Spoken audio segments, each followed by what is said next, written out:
আপনি কি জানেন নেইমারের জীবনে সবচেয়ে ভয়ানক 5টি ইনজুরি কি এবং কারা সেই অপরাধী যারা এই কাজ করেছিল, যার ফলে নেইমারের ক্যারিয়ারের আজ এই অবস্থা।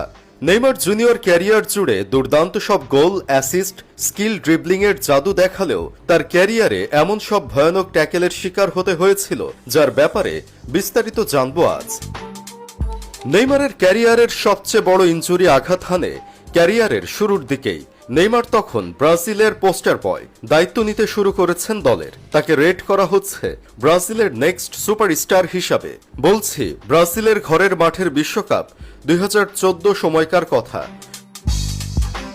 ব্রাজিলের ফোর্ট লেজা স্টেডিয়ামে কোয়ার্টার ফাইনালে মাঠে নামে ব্রাজিল ও কলম্বিয়া। ম্যাচের তখন 88তম মিনিট। কলম্বিয়ার ডিফেন্ডার জুনিগা পেছন দিক থেকে নেইমারের পিঠে হাঁটু দিয়ে এমনভাবে আঘাত করেন যার ফলে সাথে সাথে মাটিতে লুটিয়ে পড়েন এই ব্রাজিলিয়ান প্রিন্স। প্রথমে দেখে বোঝা না গেলেও পরের মুহূর্তেই নেইমারের কান্না ভেজা আত্মচিৎকারে সতীর্থ থেকে রেফারি কিংবা গ্যালারির দর্শক থমকে যায় এক মুহূর্তেই। ইনজুরি এতটা গুরুতর ছিল যে নেইমারকে স্ট্রেচারে করে কাঁদতে কাঁদতে মাঠ ছাড়তে হয়। সেই ইনজুরিতে নেইমারের মেরুদণ্ডের একটি হাড় ভেঙে যায়। চিকিৎসকরা জানায় আঘাতটি আরেকটু নিচে লাগলে চিরতরে প্যারালাইজড হয়ে যেতে পারতেন নেইমার জুনিয়র। পরে ইনজুরির কারণে বিশ্বকাপের বাকি অংশে আর খেলতে পারেননি তিনি। কলম্বিয়ান ডিফেন্ডারের সেই ট্যাকেল শুধু একটা খেলোয়াড়ের ইনজুরি ছিল না, ছিল ব্রাজিলের স্বপ্ন ভাঙার সূচনা আর নেইমারের জীবনে এক দুঃস্বপ্নের নাম।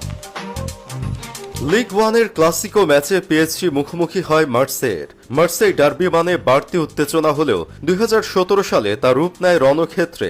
মার্সের খেলোয়াড় লুইস গুস্তাভো ও মর্গান সানসন দুইজন একাধিকবার ফাউল করতে থাকেন নেইমারকে। সানসনের এক ট্যাকেল এতটাই বাজে ছিল যে নেইমার রাগে কন্ট্রোল হারিয়ে নিজেই লাল কার্ড দেখেন।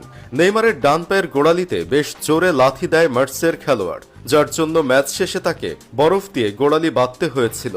এরপর বছর না ঘুরতেই আবারও ফ্রেঞ্চ কাপে পিএসজি বনাম স্ট্রাসবুর্গ ম্যাচের ডিকেডের অন্যতম বড় ইনজুরিতে পড়েন নেইমার জুনিয়র।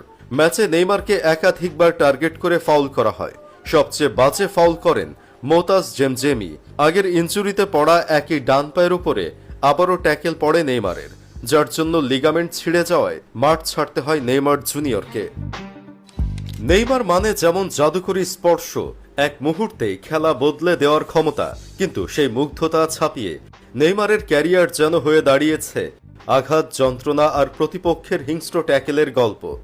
নেইমার শুধু ট্যালেন্টেড নয়, প্রতিপক্ষদের হিংসার টার্গেট। ফুটবল তাকে যেমন খ্যাতি দিয়েছে তেমনি বারবার ফেলে দিয়েছে ব্যথার পাহাড়ে।